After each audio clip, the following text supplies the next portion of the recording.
হয়েছে। তাই আমরা অনলাইনে সমস্ত দেশ বিদেশি সারা বিশ্বে সনাতনীদের কল্যাণের জন্য, আধ্যাত্মিক কল্যাণ এবং সুরক্ষার জন্য, ভগবানের পাদ পদ্মের তীব্র ভক্তি আর প্রেমের জন্য আমরা আমরা এই অনলাইনে আমরা ভগবানের কথা পরিবেশন করে থাকি। এর জন্য সবাইকে ধন্যবাদ জানাচ্ছি।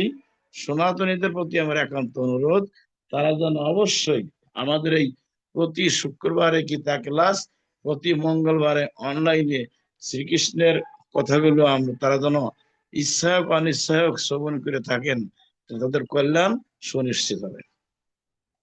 শুধু ভক্ত, আজ 51তম, প্রায় প্রায় 1 বৎসর পূর্তি, মাত্র 7 দিন বাকি, প্রায় 1 বছর হতে চললো।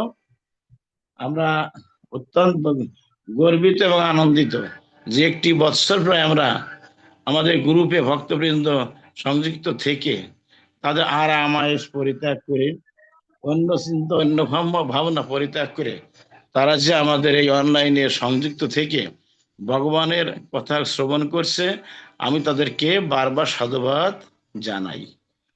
শুধু ভক্তগণ, আজকে আমাদের অনলাইনে দেওয়া আছে, আজকে আলোচনার মূল বিষয়বস্তু হবে ভক্তি দেবী কিভাবে উনি প্রৌঢ়তা থেকে উনি আবার নবীনা হয়ে আমাদের এই ধরাধামে এসে প্রকট হয়েছিলেন।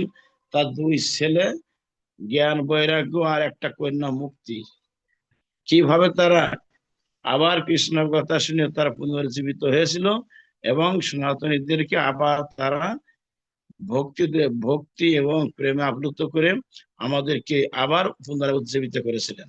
আমরা এই প্রসঙ্গে আমরা আলোচনা করব। হরে কৃষ্ণ।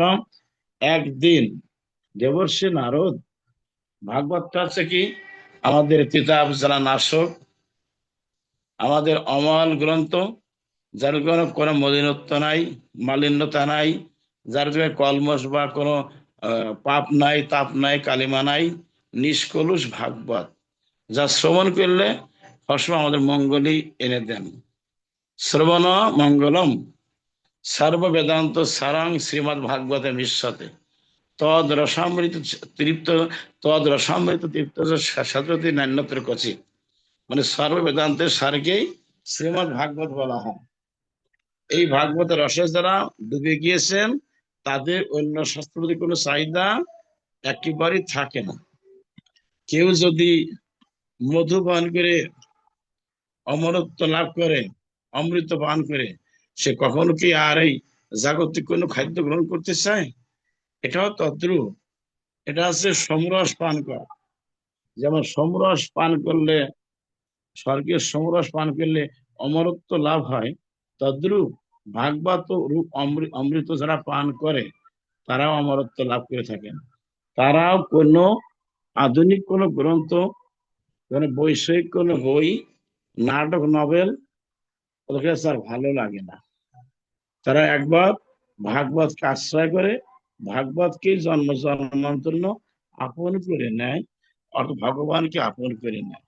তার সঙ্গে সম্বন্ধ থাকে, সম্বন্ধ হয়, যে সম্বন্ধের পরিপ্রেক্ষিতে তারা ভগবানকে অনায়াসেই করায়ত্ত করতে পারে। শুধু ভক্তগণ, আমি সেই প্রসঙ্গে ভাগবতের কথাই আলোচনা করছি। 4টে শ্লোক দিয়েই এই গোটা ভাগবত, 18,000 শ্লোক দিয়েই সন্নিবেশিত হয়েছে এই সমগ্র ভাগবত।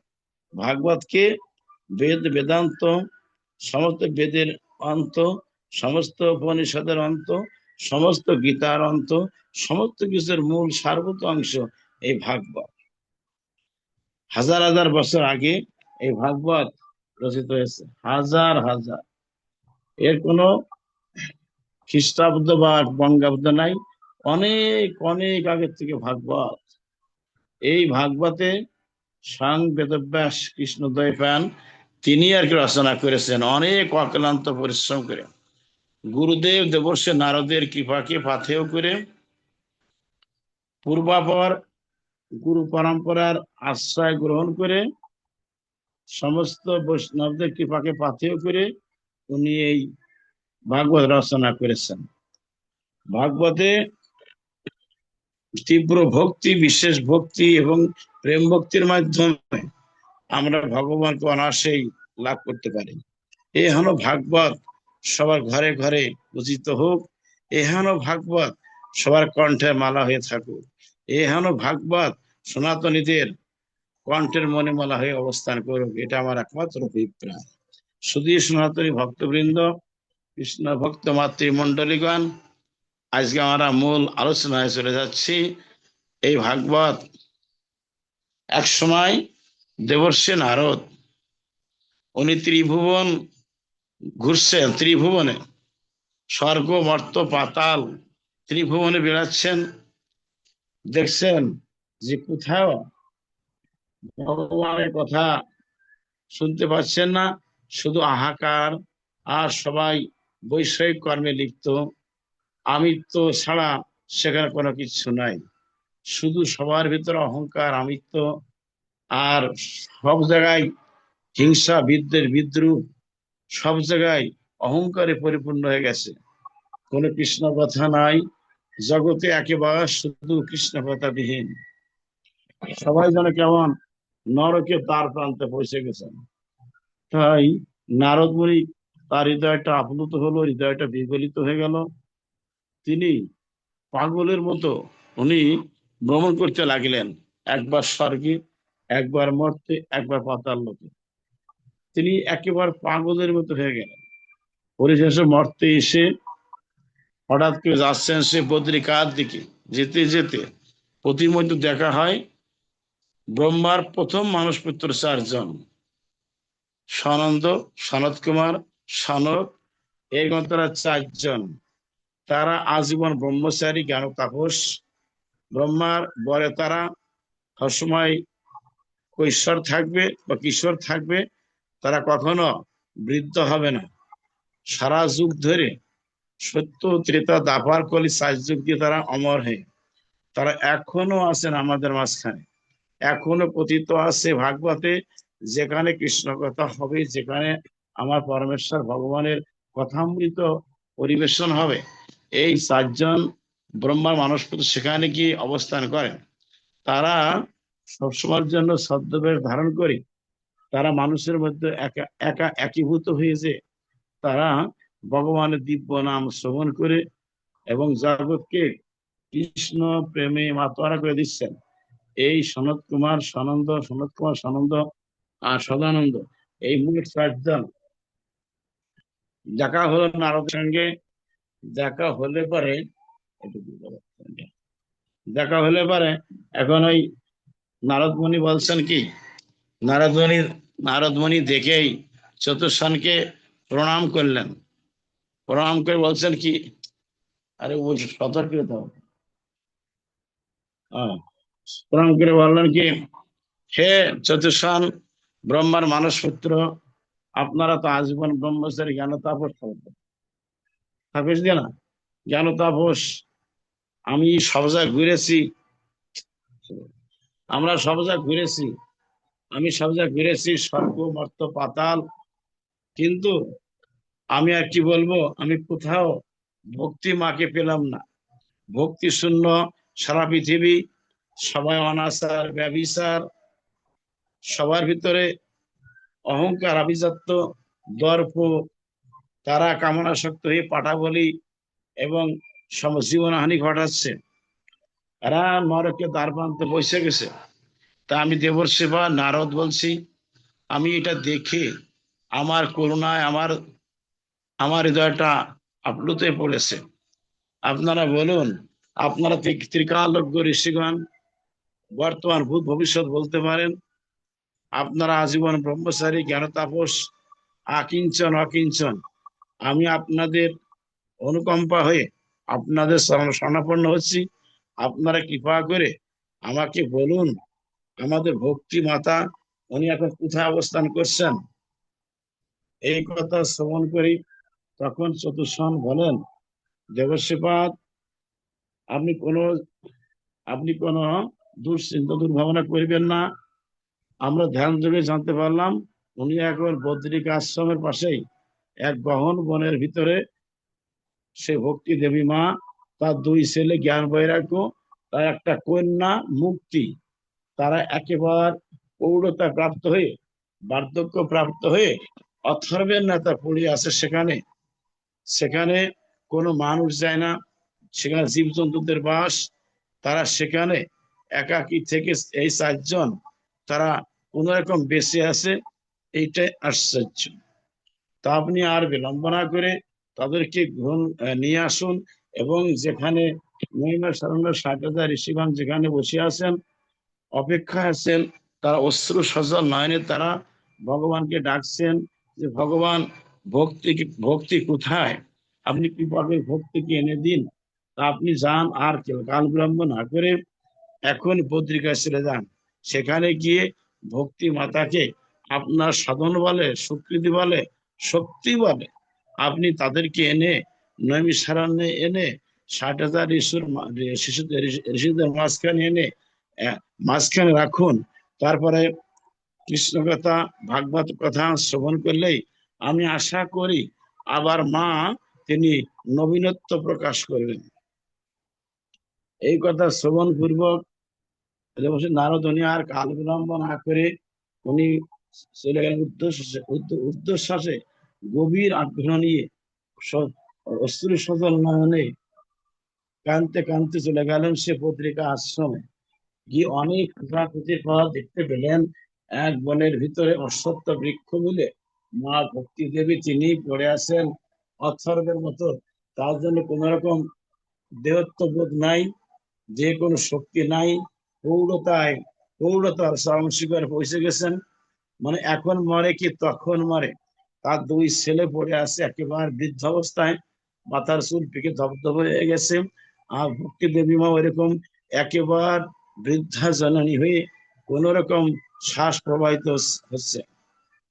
এইটা দেখে নারদ মুনি ক্রন্দন করতে করতে মায়ের স্থানে প্রণিপাত করে বলে, মা, ও মা, তুমি ওঠো, আমি তোমার অদম সন্তান দেবর্ষী নারদ, তুমি ওঠো। তখন এই কথা শ্রবণ করে তার ভক্তিতে মা প্রসন্ন বললেন, বাবা তুই এসেছিস নারদ, আমাকে উদ্ধার কর বাবা। দেখ কলির প্রভাবে, কলির প্রভাবে, অধর্মের প্রতাপে আমরা মরণাপন্ন হয়ে পড়ে আছি। কেন আমাদের মৃত্যু এখন হয় কি তখন হয়, আমরা মনে আর ভাসবো না। সারা পৃথিবীতে শুধু আসরিক কাল উপস্থিত হয়েছে, সারা পৃথিবীতে অধর্ম বেড়ে গেছে, সারা পৃথিবীতে কৃষ্ণ নাম করে না, সারা পৃথিবীতে সবাই অপকর্মে লিপ্ত, সারা পৃথিবীতে সব সাধু সন্ন্যাসীগণ তারা তারা তাদের মনক্ষুণ্ণতায়, তাদের মন মানসিকতা এত খারাপ হয়ে গেছে, তারা কোন রকম দিনাতিবাদ করছে। তারা সব পরিত্যাগ করে বন জঙ্গলে গিয়ে ভগবানের অপেক্ষা তারা করছে, আর ভগবানকে ডাকছে, ভগবান তুমি একবার এসো হে। নারদ তুমি আর দেরি করো না বৎস, আমাকে শীঘ্র করে মুক্তি প্রদান করো, আমাকে মুক্তি দাও, আমাকে এক্ষুনি কৃষ্ণ কথা শোনাও। আমাদের কি শুধু আমি না, আমার দুই ছেলে দেখো, আমার দুই পাশে তারা একদম একদম তারা বৃদ্ধ হয়ে পড়ে আছে, ওদের কোনো আর কোনো কথা আমি শুনতে পাচ্ছি না, ওরা এখনো বেঁচে আছে, কোন রকম শ্বাস প্রবাহিত হচ্ছে। তুমি আর দেরি করো না বৎস, নারদ তুই আমাদের রক্ষা করো। তো নারদ মুনি নিজের তপবলে, শক্তি বলে, সাধন বলে, কৃষ্ণ সাধনের বলে সেই ভক্তি মাতা ওকে ডেকির এক পাশে উপবেশন করিয়ে তার দুই ছেলে জ্ঞান আর বৈরাগ্যকে তার বাহনে এক পাশে বসিয়ে দিলেন, এবং তার একটি মেয়ে ছিল মুক্তি, তাকে এক পাশে বসিয়ে উনি শূন্য পথে এসে কয়েক হাজার মাইল থেকে এসে উনি অনায়াসে নামলেন নৈমিষারণ্যে, যেখানে 60,000 ঋষি সজল নয়নে অধর দিকে নিচের দিকে মাথা রেখে ওরা শুধু ক্রন্দন করছিল, ওদের কোনো করা কিছু ছিল না, শুধু আহ্বান করছে, গোবিন্দ তুমি একবার এসো হে, একবার এসো হে। আমরা কোথায় যাব? পৃথিবীর ধর্ম বলে কোনো কিছু নাই, স্বধর্ম করছে সবাই, যেন নরকের নরকে যাত্রী বসে আছে। গোবিন্দ তুমি কৃপা করো, কৃপা করো।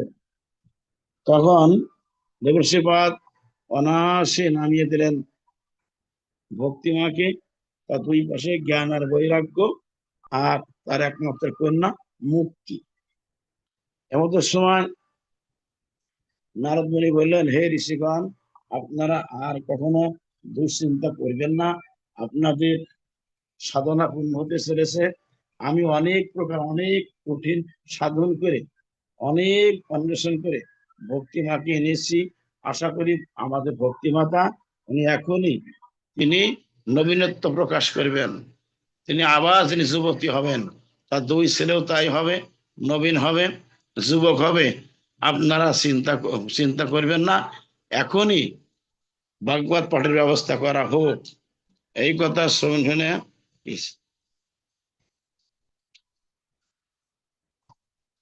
ঠিক আছে, এই কথা শ্রবণ করে তখন ভাগবত পাঠের ব্যবস্থা করা হলো।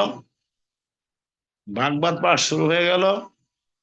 ওই ভাগবত ওইখানে দ্বিতীয় সম্মেলন হয়। দ্বিতীয় সম্মেলনে প্রথম সম্মেলন হয় পরীক্ষিত রাজসভায়, দ্বিতীয় সম্মেলন হয় নৈমিষারণ্যে, তৃতীয় সম্মেলন ওখানে হয়েছিল নৈমিষারণ্যে। মধুময় ভাগবত পাঠ শুরু হয়ে গেল। মানুষের ভিতরে এক আবার যেন পৃথিবীতে, বন্ধা পৃথিবীতে আবার যেন শান্তির বাড়ি বর্ষণ হতে লাগলো। তখন ভাগবত পাঠ শুনতে শুনতেই ভক্তি আর তার দুই ছেলে জ্ঞান বৈরাগ্য আর মুক্তি, কৃষ্ণ কথা শুনতে শুনতে তাদের হৃদয় বিগলিত হলো। ভক্তিতে আপ্লুত হয়ে নয়ন দুটি সচল নয়নে পরিপূর্ণ হলো। তাদের ভিতরে ভক্তির প্রবাহ বইতে লাগলো। হঠাৎ করেই ভক্তি মা ধীরে ধীরে উনি আবার নবীনা হয়ে উঠলেন, যুবতী ধারণ করলেন। তার দুই ছেলে জ্ঞান আর বৈরাগ্য তারাও এরকম আবার যুবক হয়ে গেল। তারা সবাই মুক্ত আবার যুবতী হয়ে গেল। সেখানে বসে ভগবানকে নামকে ভগবানকে ডাকতে লাগলেন এবং তাদের নানান যুগল অশ্রু ধারা প্লাবিত হলো। তাদের তাদের প্রেমশ্রু নয়নে, প্রেমশ্রু আপ্লুত নয়নে মধুর কণ্ঠে কৃষ্ণ ভগবানকে আহ্বান করতে লাগলো। ৬০,০০০ ঋষি হুঙ্কার দিয়ে কৃষ্ণ কৃষ্ণ বলতে বলতে তাদের হৃদয় কম্পিত হলো। হৃদয় যেন আবার সেই তাদের কৃষ্ণ প্রেমের বন্যা প্রবাহিত হলো। তাদের ভিতরে ভক্তির প্রবাহ বইতে লাগলো। তারা মুহূর্তের ভিতরে সমস্ত ৬০,০০০ ঋষি কৃষ্ণ প্রেম সাগরের সবাই ডুবে গেল। ভক্তিমা আবার নবীনত্ব লাভ করলো এবং তাদের ভিতরে কোনো জড়তা, প্রৌঢ়তা, কোনো পাপতা থাকলো না। তারা সবাই পরিশুদ্ধ হয়ে কৃষ্ণ প্রেমে পাগল হয়ে তারা তখন কৃষ্ণ বলতে বলতে তার অনয়ন অস্ত্র ধারা বইতে লাগিল। জগতে আবার পুনর্বার ভক্তি দেবী উনি বিরাজ করতে লাগলেন। ভক্তিমা সঙ্গে সঙ্গেই তিনি যুবতীর ধারণ করে বললেন, হে আমার সমস্ত ঋষিবৃন্দ, কৃষ্ণ ভক্ত বৃন্দ, আমি আবার নারদের কৃপা আমি এখন কৃষ্ণ কৃষ্ণ কথার মাধ্যমে আমি এখন পুনরুজ্জীবন লাভ করলাম। আমার দুই ছেলে পুনরুজ্জীবন লাভ করলো। জ্ঞান আর বৈরাগ্য আমার একমাত্র কন্যা মুক্তি, সেও পুনর্জীবন লাভ করলো। আপনারা কোনো দুশ্চিন্তা করবেন না। এখন থেকে সারা পৃথিবীতে আমি ভক্তিমা সবার অন্তর অন্তরে থাকবো। জ্ঞান বৈরাগ্য, জ্ঞান না হলে তো বৈরাগ্য হয় না। আর এখন থেকে আমার ছেলে জ্ঞান সবাইকে জ্ঞান দেবে। কি জ্ঞান দিবে? পারমার্থিক জ্ঞান। কি জ্ঞান দিবে? কৃষ্ণ বিষয়ক জ্ঞান দান করবে। আর বৈরাগ্য কি? সংসারে থেকে বৈরাগ্য কিভাবে লাভ করতে হয়, আমার দ্বিতীয় ছেলে বৈরাগ্য, সে সবাইকে বৈরাগ্য প্রাপ্ত করাবে। আর আমার মেয়ে মুক্তি, মুক্তি সবাইকে মুক্তি দান করবে। মুক্তি পাঁচ প্রকার আছে: শাস্ত্রী, চালক্য, অবিদ্য, সমীপ্য, সারূপ্য। এই মুক্তি প্রদান করার ফলে সবাই কৃষ্ণ ভক্ত হয়ে, তারা একান্ত কৃষ্ণ ভক্ত কোনো মুক্তি লাভ করতে পারবেন না। এই মুক্তির প্রভাবে সবাই বৈকুণ্ঠ ধামে গমন করবে। কিন্তু যারা একান্ত ভক্ত হবে, ভগবান একান্ত যারা ভক্ত হবে, তারা কখনো মুক্তি চান। শাস্ত্রে বলেছেন, যে অজ্ঞান তমের নাম কহিয়ে কইতব, ধর্ম অর্থ মুখ্য বংশ আদি এইসব। তার মধ্যে মুখ্য বংশ কৈত প্রধান, যা হইতে কৃষ্ণ ভক্তি হয় অন্তর্ধান। অতএব মুক্তি কখনো কৃষ্ণ ভক্তরা চায় না, তারা চায় কি একমাত্র প্রেম আর ভক্তি। যেন মহাপ্রভু বলে গেছেন যে ন ধনং ন জনং ন সুন্দরী কবিতাং জগদীশ কাময়ে মম জন্মনি জন্মনীশ্বরে ভবতাৎ ভক্তির হয়তো গীতই। হে জগদীশ, হে কৃষ্ণ ভগবান, আমি ধন চাই না, জন চাই না, কবিতা সুন্দর চাই না, জন্ম জন্মান্তর যেন তোমার শ্রীপাদ পদ্মে আমার অহৈতুকী প্রেম আর ভক্তি থাকে। এইটা শুদ্ধ কৃষ্ণ ভক্তের সাফা। যারা কামনাসক্ত হয়, যারা মুক্তি সে পেতে চায়, তাদেরকে কৃষ্ণ ভজন করে যে একটা অন্তরে যে একটা তীব্র ভক্তি, প্রেম ভক্তি বা সমুদ্রের ভক্তি, প্রয়োজনের ভক্তি, অবৈধ ভক্তি তারা লাভ করতে পারে না। এই জন্য আমাদের উচিত যারা একান্ত ভক্ত হবে তারা যেন মুক্তি কামনা করবেন না। কারণ মুক্তি পেলে পরে বড়দের বৈকুণ্ঠে যায়। বৈকুণ্ঠে কি নারায়ণ রূপ প্রাপ্ত হয়, নিজে নারায়ণ হয়ে গেল, অর্থাৎ চিনির পুতুল হয়ে যায়। চিনির পুতুল হলে পরে চিনিকে আস্বাদন করা যায় না, চিনির স্বাদ কেমন এটাকে জানা যায় না। সেই জন্য তুমি নারায়ণ হয়ে যাও, তাহলে ভগবানকে ভালোবেসে কি জাতীয় আনন্দ তুমি কোনোদিন এটা আস্বাদন করতে পারবে না। সেই জন্য আমাদের আমাদের গৌড়ীয় বৈষ্ণবগণ, গৌড়ীয় ষড়গোস্বামীগণ, আমার মহাপ্রভু কলিযুগের প্রেসিডেন্ট, তিনি বলেছেন একমাত্র প্রেম ভক্তি ছাড়া ঈশ্বরের কাছে আর কোনো জিনিস যাচনা করা যাবে না বা চাওয়া যাবে না। সেই জন্য আগে মুক্তি বা নির্বাণ প্রাপ্ত হলে পরে আবার তাকে আসতে হতে পারে, কিন্তু একবার নিত্য ধামে গেলে পরে তাকে আর আসতে হবে না, জনম জনম ধরে ভগবানের সেবায় রত হতে পারবে। শুধু ভক্ত এমনি ভাবে তারপর থেকেই আবার ভাগবত সারা বিশ্ব ব্রহ্মাণ্ডে প্রসারিত হলো, এবং সেখান থেকেই ভাগবত প্রতি ঘরে ঘরে পূজিত হলো, যার ফলে সারা বিশ্বে শান্তির বাড়ি প্রবাহিত হলো। সবাই প্রেম ভক্তির সাগরে ডুবে রইল। সেই জন্য আমাদের ভাগবত শুধু আমাদের এটা দর্শন শাস্ত্র নয়, এটা সাক্ষাৎ ভগবানের অভিন্ন কলেবা। যাহা কৃষ্ণ তাই তাই ভাগবত, যাহা ভাগবত তাই গোবিন্দ। কাজেই আমাদের এই কলিযুগে একমাত্র ভাগবতের আরাধনা করতে হবে। ভাগবত ব্যতীত আর কোন গ্রন্থের আশ্রয় নেবে না। আশ্রয় নিলে আপনি কখনো প্রেম ধনে ধনী হতে পারবেন না। আমাদের অনেক জ্ঞান হতে পারে, আমরা অনেক যোগী হতে পারি, অনেক কর্মী হতে পারি, মুখ্য প্রাপ্ত হতে পারে, কিন্তু প্রেম ভক্তি লাভ করা অতটা সহজ নয়।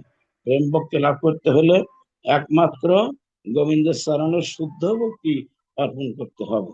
শাস্ত্রে বলেছেন যে কোন ভাগ্যে কোন জীবের শ্রদ্ধা যদি হয় তবে সেই জীব সাধুসঙ্গ করায়। সাধুসঙ্গ হইতে হয় শ্রবণ কীর্তন, শ্রবণ কীর্তন হইতে হয় সব অনর্থ নিবর্তন। অনর্থ নিবৃত্ত হইলে ধরে ভক্তি আসক্তি প্রচুর হইতে হয় ভক্তি বৃত্তাঙ্গ। সেই বৃত্তি গাঢ় হইলে ধরে প্রেম নাম, সেই প্রেম প্রয়োজন সর্বানন্দ ধাম। এতগুলো স্টেজ পেরিয়ে তবে আসছে প্রেম ভক্তির রাজ্য। আগে আমাদের শ্রবণ করতে হবে, শ্রবণ ছাড়া কখনো তার প্রতি আসক্তি হবে না, তার প্রতি প্রেম হয় না। কথায় বলে আগে তা শুনতে হবে তার কথাগুলো, সে কেমন, ঈশ্বর কেমন, কেমন তার রূপ লাবণ্য, কেমন তার গুণ, কেমন তার শীল, কেমন তার অবয়ব, সে কি করে, কোথায় থাকে, এটা জানতে হবে না।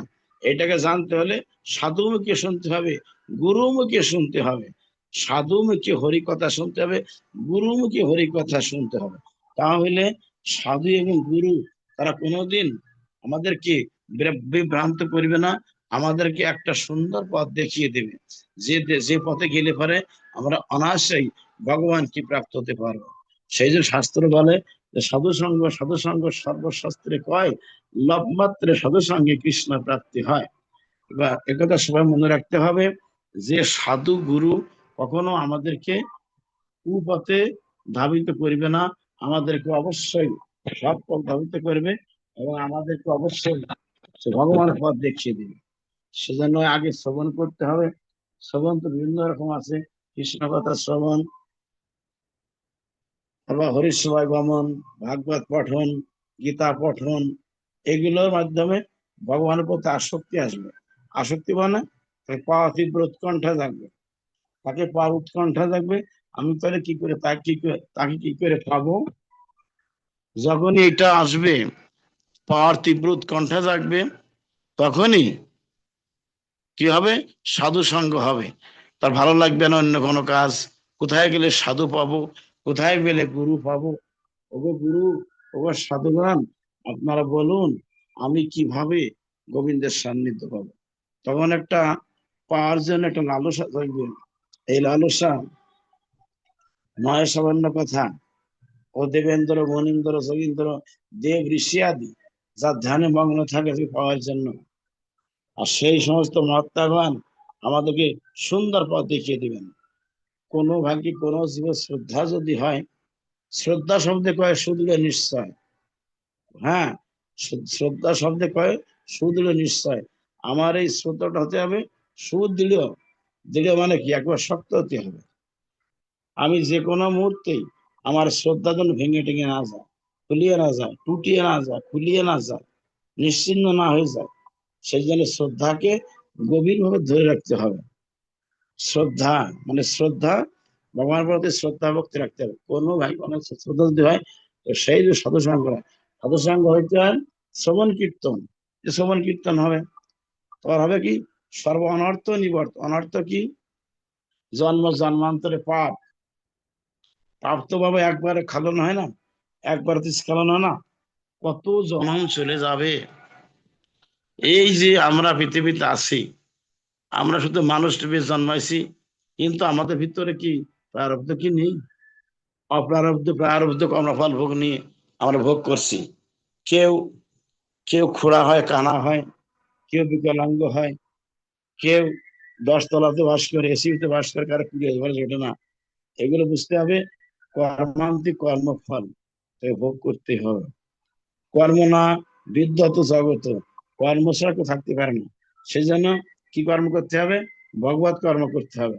তাহলে কোনো ভাগ্যে কোনো জীবের শ্রদ্ধা যদি হয়, তবে সেই জীব সাধু সঙ্গে পড়ায়। সাধু সঙ্গ হইতে শ্রবণ কীর্তন, শ্রবণ কীর্তন হইতে সর্ব অনর্থ নিবর্তন। অনর্থ গুলো তোমার নিবৃত্তি হয়ে যাবে মুহূর্তের ভিতরে। কৃষ্ণ কথা শুনতে শুনতে সাধু সঙ্গ, সাধু সঙ্গ করতে করতে, গুরু সঙ্গ করতে করতে তোমার সমস্ত হৃদয়ের যে তাপ, তাপ কালিমা, যে ভিতরে যে পুঞ্জীভূত পাপ, এই পুঞ্জীভূত পাপগুলো ধীরে ধীরে বিলয় প্রাপ্ত হয়ে যাবে, নিশ্চিন্ন হয়ে যাবে, পরিষ্কার হয়ে যাবে একমাত্র কৃষ্ণ কথা শুনতে শুনতে। যেমন একটা যদি আয়নায় ময়লা পড়ে, আয়না নিজের মুখখানে দেখা যায় না। আমাদের হৃদয় পুলিশে ময়লা, আমাদের হৃদয় পুলিশে ময়লা। এই ময়লাকে অপসারিত করতে গেলে বাবা দরকার হরে কৃষ্ণ মহামন্ত্র, দরকার সাধু সঙ্গ, দরকার সাধুমুখী হরিকথা শোনা, দরকার গুরুমুখী হরিকথা শোনা, দরকার শুদ্ধ শাস্ত্র অধ্যয়ন, দরকার নামকাশ্রয়, দরকার সর্বক্ষণ 24 ঘন্টাই ভগবানের কীর্তন বা যা তার স্মরণ গ্রহণ করা। তবে ধীরে ধীরে এগুলো করতে থাকলে পারে তোমার ভিতরে সেই আবিলতা, পঙ্কিলতা, মালিন্যতা, সেই পাপ, পাপের স্তূপ, পুঞ্জীভূত পাপ ধীরে ধীরে সবকিছু ধূলিসাৎ হয়ে যাবে। তখন বুঝতে পারবে যে আমি কে, আমি কোথার থেকে আসছি, কোথায় যাব, আর আমার আরাধ্য বা কে, আমাকে কে সৃষ্টি করেছে, তাকে কি পাবো না? পাওয়ার তীব্র উৎকণ্ঠা জাগবে। তখন তোমার ভিতরে ভক্তি এসে যাবে, শ্রদ্ধা আসবে, লালসা জাগবে। কি করে ওকে আমি পাবো? কি করে আমি তার সান্নিধ্য পাবো? কি করে এই আধুনিক জগৎ থেকে নিষ্কৃতি প্রাপ্ত হয়ে কিভাবে আমার ভগবানের দিব্য ধামে যাবো? আর ভালো লাগে না এই সংসারে যাতনা, সংসারে চাপা, সংসারে পিপাসা আমাকে তিলে তিলে একেবারে আমাকে কাহিল করে দিচ্ছে।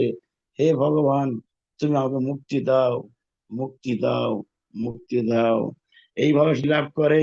আর শুধু সাধুগুরু বসে দেখলে পারে মনটা তার দিকে ধাবিত হয়, তার চরণে প্রণিপাত করে বলে, হে সাধুগুরু বৈষ্ণবগণ, আপনারা বলুন, আপনারা কৃপা করুন, আপনারা গোবিন্দের প্রতিনিধি, আপনারা গোবিন্দের সৈনিক, গোবিন্দ আপনাদের হৃদয়ের মধ্যে অবস্থান করছেন, আপনারা বলুন কৃপা করে আমি কোথায় গিয়ে কৃষ্ণ ধাম পাবো, আমি কিভাবে তার সান্নিধ্যে পেতে পারবো। অদর্শী সর্বভূতে সমদয়া আপনার সেই সাধুগুরু বৈষ্ণবগণ আপনাকে সুন্দর সুন্দর জগতে যাওয়ার জন্য নির্দেশনা দিবেন এবং গুরুদেব সদ্গুরুকে প্রাপ্ত করিয়ে দেবেন। আপনি ভাবতেই পারবেন না যে আমি কিভাবে সদ্গুরু পদাশ্রয় গ্রহণ করলাম। সদ্গুরু পদাশ্রয় গ্রহণ করে তার সমীপে বাস করে গুরু কৃপাই কেবলাম, গুরু আপনাকে সত্যের সন্ধানে দেখে দেবেন, সত্য জিনিসটা কি, মিথ্যা কি, জগৎটা কেমন সব বলে দেবেন। একমাত্র সত্যই ভগবান, সত্যই নারায়ণ, সত্যই কৃষ্ণ, সত্যই নিত্যধাম গোলক ধাম। এইভাবে আপনার ভিতরে এমন ভাবে সেই ভক্তির বাধা বেঁধে দেবেন গুরু মহারাজ, আপনি সেই ভক্তির মাধ্যমে অনায়াসেই আপনি এই সংসার সবকে পাড়ি দিয়ে আপনি অনায়াসেই ভগবানের সান্নিধ্যে প্রাপ্ত হতে পারবেন, এতে কোনো সংশয় নাই। শুধু ভক্ত সজ্জন এবার এইভাবে সে সাধু সঙ্গ করতে থাকে। সব অনর্থ নিবর্তন, অনর্থ নিবৃত হলে ভক্ত আসক্তি প্রচুর, তখন ভক্তের প্রতি আসক্তি আসবে, মায়া আসবে, মায়া, এই জড় মায়া থাকবে না, তখন এসে যাবে দৈব মায়া, দৈব মায়া যোগ মায়ার মাধ্যমে, যোগ মায়া এসে যাবে, ভক্তি দেবী আসবে ভক্তির মাধ্যমে, তখন তাকে পর তীব্র উৎকণ্ঠা জাগবে, পাগলের মতো হয়ে যাবে, আমাদের কোনো কিছু হলো না, আমি কোথায় যাব, কোথায় গেলে আমি তাকে পাবো, তোমরা বলো না গো আমি কোথায় যাবো। এইভাবে সে শুধু বিলাপ করবে আর সংসারকে ক্ষণস্থায়ী ভাববে, সংসারকে কারাগার মনে করবে, কবে আমি কারাগার থেকে মুক্ত হব। ওগো সাধুগুরু বৈষ্ণবগণ, আপনারা বলুন আমি কিভাবে গোবিন্দের সান্নিধ্যে পেতে পারবো। তাই বলেছেন যে কি সব অনর্থ নিবৃত্ত ভক্ত আসক্তি প্রচুর, আসক্তি প্রচুর হইতে ভক্তি প্রীত্যাঙ্কুর, মানে প্রীতি আসবে, ভালোবাসা আসবে, লোভ হবে, কি করে আমি কৃষ্ণের সান্নিধ্য পাবো। হে হে সমস্ত সাধুগণ, আপনারা বলেন আমি কিভাবে কৃষ্ণের সান্নিধ্য পাবো। আসক্তি প্রচুর হইতে হয় ভক্তি প্রীত্যাঙ্কুর, সেই প্রীতি গাঢ় হইলে ভক্তি আসক্তি প্রচুর, আসক্তি হইতে হয়, আসক্তি হইতে হয় প্রেমাঙ্কুর, প্রেম অঙ্কুর, মানে প্রেমের অঙ্কুর হবে, অঙ্কুর মানে একটা গাছের অঙ্কুর উদ্গম হয়, গাছটা বেরিয়ে আসে, ছোট্ট একটা কোয়াল বেরিয়ে আসে, এরকম তোমার ভিতরে প্রেমের অঙ্কুর, অঙ্কুর জ্বালাবে, অঙ্কুর উদ্গম হবে, প্রেম ভক্তির যে একটা প্রথম সূচনা, একটা ছোট্ট একটা বৃক্ষ বেরিয়ে আসবে। সাধুদের কৃপায়, গুরু কৃপায়, সবার কৃপায়, সনাতনীরা মনে রাখবেন যে এই ভক্তির অঙ্কুর সহসা কারো জীবনে আসে না, ভক্তির অঙ্কুর বেড়ে যাবে, অঙ্কুর ধীরে ধীরে গাছটা বিশাল আকার ধারণ করবে, আর সেই বৃক্ষ হবে প্রেম, প্রেম ফল, প্রেম আর ফল, প্রেম ফল।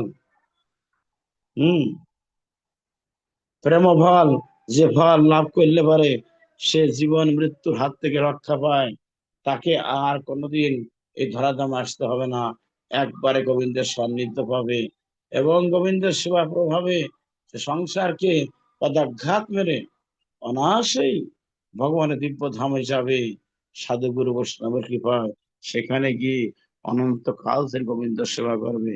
সেই প্রেম প্রয়োজন সর্বানন্দ ধাম, সেই আনন্দের ধাম আর ধাম নয়, সর্বোপরি ধাম, একেবারে সব থেকে উৎকৃষ্ট জায়গা, প্রেমের ধাম, যে ধামের বা এখনো প্রেম নাই, সেখানে আছে প্রেমের ছড়াছড়ি, মাধুর্যের ছড়াছড়ি, সেখানে কোনো জ্ঞান নাই, কর্ম নাই, যোগ নাই, না আছে বিরহ বেদনা, না আছে অন্য কোনো সাধনা, সেখানে শুধু সেখানে গৌর বৃন্দাবন আছে কি শুধুমাত্র প্রেমের সাধনা, ভক্তির সাধনা, মাধুর্যের সাধনা।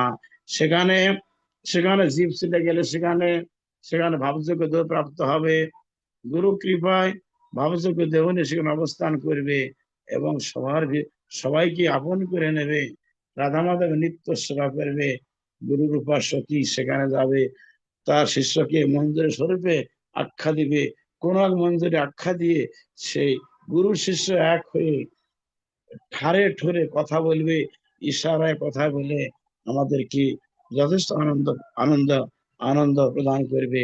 এবং সেখানে কোনো বিদ্বেষ, হিংসা, প্রতিহিংসা, দলাদলি, কোনো কোন রকম আধুনিক জগতে কোনো স্থান সেখানে নাই। আছে শুধু প্রেমের সরাসরি, প্রেমের সরাসরি, মাধুর্যের সরাসরি। ওই নিত্য ধাম একমাত্র আমাদের আসল ধাম এবং নিত্য গোলক ধাম। সেখানে নিত্য নিত্য আনন্দ, নিত্য নিত্য আনন্দ ভরপুর। সেখানে আনন্দের ধাম, পরম আনন্দ ধাম। পরম আনন্দ ধামে যে ভগবানের সেবা করবে। শুধু ভক্ত সজ্জন মন্ডলী, আমাদের ভাগবতীয় কথা এর মাহাত্ম বলার শক্তি আমাদের কারণ নাই। যদি পঞ্চমুখে পঞ্চানন ব্যক্ত করেন তাও পারেন না, চতুর্মুখে চতুরানন তাও নয়, অনন্ত দেব পারেন না, 33 দেবতাও পারেন না। কারোর শক্তি নাই যে ভগবানের দিব্য মহিমার কথা বলে তার একটু আনন্দ প্রদান করতে পারে। এবং কখনো এর ইতিবাচক শব্দ প্রয়োগ করতে পারেন না। এর কোনো বিশ্রাম নাই, এর কোনো বিশ্রাম নাই, শুধু আছে আনন্দ, আনন্দ, পরম আনন্দ। সেই জন্য আমি সবাইকে সনাতনী থেকে বলতে চাই, তারা যেন অবশ্যই ভাগবত আশ্রয় করতে পারে, যার ফলে তারা ভগবানের সঙ্গে মধুর সম্বন্ধ করে গুরুদেবকে, গুরুদেবের হাত ধরে তারা যেন পারমার্থিক জগতে যেতে পারে। এই দুঃখময় সংসারকে পদাঘাত মেরে, কারাগারকে ছিন্ন বিচ্ছিন্ন করে দিয়ে জয় রাধে গোবিন্দ বলতে বলতে মুক্ত বিহঙ্গের মধ্যে গিয়ে ভগবানের নিত্য সেবা হতে পারে। আমার এইটাই সনাতনের কাছে একান্ত প্রার্থনা।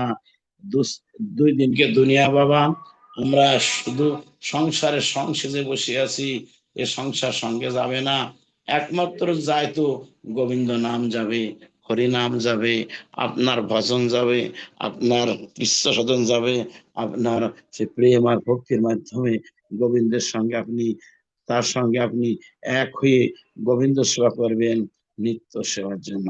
শুধু ভক্ত সজ্জন মন্ডলী, আর আমাদের মহাপ্রভু এসে উনি এইটাই শিক্ষা দিয়েছেন যে ব্রজেন্দ্র নন্দন শ্রীকৃষ্ণের সঙ্গে প্রেম প্রেম প্রেমাস্বাদন করো। ব্রজবাসীগণ যেভাবে কৃষ্ণকে পাওয়ার জন্য সাধনা করেছিলেন, হে মন তুমি সেই ভাব পোষণ করো। সংসারকে অনিত্য ভাবো, সংসারকে অনিত্য ভেবে সর্বদূর মায়া রেখো না, মমত্ববোধ রেখো না, একমাত্র গোবিন্দের সঙ্গে ভক্তার প্রেম রাখো, তো তুমি পারবে সংসার সেবা পাড়ি দিয়ে গোবিন্দ লোকে যেতে। মহাপ্রভু বললেন, এটা মহাপ্রভু শ্লোকের বাংলা অনুবাদ। সেই জন্য ব্রজবাসীগণ যেভাবে গোবিন্দকে চেয়েছিলেন, পেয়েছিলেন এবং আরাধনা করেছিলেন, সেইভাবে আমাদের উচিত মাধুর্য মণ্ডিত লীলা, মাধুর্য মণ্ডিত ভগবানের সেবা করা, রাধা মাধবের সেবা করে আমরা যেন ভগবানের দিব্য ধামে গিয়ে আমরা গোবিন্দের সেবা করতে পারি, গুরুদেবের সেবা করতে পারি। গুরু আমাদেরকে নিয়ে সেইভাবে যেন তার চরণে নিয়ে আমাদেরকে নিয়ে যান। গুরু শিষ্যের এইরকম আর্তনাদে, তাদের বিলাপে হয়তো গোবিন্দ কৃপা করবেন। গুরু শিষ্য এক হয়ে তারা নিত্য ধামে গিয়ে আমার গোবিন্দের সেবা করবেন। শুধু ভক্ত সজ্জন যতক্ষণ দেহ প্রাণ থাকে, যেন সবাই যেন ভাগবত আস্বাদন করতে পারে এবং সবার সঙ্গে যেন বন্ধুসুলভ ব্যবহার করতে পারে। কোনো রকম অন্তর এতটুকু অহংকারে বাসা না বাঁধে, যেন সবাইকে সম্মান প্রদর্শন করিবে, সবার সঙ্গে একাত্মা অনুভব, একাত্মা ভাবে বন্ধন আবদ্ধ হবে। সবাইকে মনে করবে সবাই উত্তম, আমি অধম, সবাই উৎকৃষ্ট, আমি নিকৃষ্ট, সবাই শ্রীকৃষ্ণের দেখা পেয়েছে, আমি পেলাম না, আমার গতি কি হবে, আমার গতি কি হবে। এই দৈন্যতা, এই যে বিনয় ভাব যে সবার ভিতর থেকে যায়, আমার বিচারে এই অধমের বিচার সে এই জন্মেই কৃষ্ণ প্রাপ্তি হয়ে যাবে। এটা মহাপ্রভুর কথা। মহাপ্রভু ভগবান এও তিনি বলেছিলেন যে বৈষ্ণব হইতেছিল মনে বড় সাধ, না তুমি শুনে খেতে শুনে খেতে পড়ে গেলাম বাদ। আজ ভগবান কৃষ্ণ তিনি তিনি কি করে বলতে পারলেন ভাবার বিষয় নয় কি, যে ভাবার বিষয় না, যে আমি কিছু করতে পারলাম না, আমার দ্বারা কোনো কিছু হলো না, আমি একটা নিকৃষ্ট নরাধম। তিনি তিনি তিনি নগণ্য যে কান্নাকাটি করতেন, আমার দ্বারা কৃষ্ণ কৃপা হলো না, কৃষ্ণ আমাকে অনেক দূরে ফেলে দিয়েছে, আমার দ্বারা কোনো কিছু হলো না, আমার কি গতি হবে, কি গতি হবে। শুধু ভক্ত সজ্জন, আমরা যেন মহাপ্রভুর আদর্শে মেনে চলতে পারি, স্বর্গোৎসবের আদর্শে মেনে চলতে পারি। আর কোন গোস্বামী হোক না কেন, ভগবান হোক না কেন, আমি সেটা মানতে রাজি নই। আমার ভগবান গৌর হরি, আমার ভগবান স্বর্গোৎসবান, আমার ভগবান গুরুদেব যেন যেটা বলেন সেইটা যেন আমি যেন কায় মন বাক্যে স্বীকার করে আমরা যেন তারই পথে আমরা চলতে পারি। তাহলে অবশ্যই একদিন মহাপ্রভুর দরজা খুলে দেবে, মহাপ্রভু কৃপার দরজা খুলে যাবে, তিনি কৃপা করে দয়া করে আমাদেরকে তার নিত্য ধাম নিয়ে যাবেন। এটা আমার দৃঢ় বিশ্বাস, দৃঢ় বিশ্বাস এটা আমার। সেই শুধু ভক্তবৃন্দ, আসুন আমরা যেন এমনি ভাবে আমরা যেন ভগবানের সেবা করে আমাদের জীবনটাকে ধন্য, অতীব ধন্য করতে পারি। আমরা বর্তমানে আছি আমাদের এই অনলাইনে ভাগবত পাঠ চির সার্থক হোক, সাফল্য মণ্ডিত হোক। আমাদের এই আমরা যেন সাফল্যের পথে যেতে পারি, সারা বিশ্বে প্রচারিত হোক মহাপ্রভুর বাণী, সারা বিশ্বে প্রচারিত হোক স্বর্গোৎসবের বাণী, সারা বিশ্বে প্রচারিত হোক গোপাল জিউর আশ্রমের মান, মহিমা, গরিমা, তার প্রসার সারা বিশ্বে। আমার মহাপ্রভুর গুণ, তার মান, তার শীল, তার প্রসার অব্যাহত থাকবে। এবং আমাদের এই অনলাইনে যেন সবসময় অবিরাম ভাবে চলতে থাকে, যেন কোথাও যেন এর প্রচারটা এতটুকু মিলান না হয়, ব্যাহত না হয়, অব্যাহত থেকে যায়। আমি এইটাই সবার কাছে আমার সবিনয় নিবেদন, সবিনয় প্রার্থনা, সবার কাছে আমি বলবো যে সবাই যেন আমাদের এই এই অনলাইনে প্রতি শুক্রবারে গীতা পাঠ, প্রতি মঙ্গলবারে ভাগবত পাঠ একেবারে উইদাউট কস্ট, সম্পূর্ণ নিখরচায় আপনারা অ্যাড হন, সংযুক্ত হন, বুঝতে পারবেন যে আমাদের প্রচারটা কেমন চলছে। আপনি অন্তরে যথেষ্ট প্রেম ভক্তি প্রাপ্ত হবেন।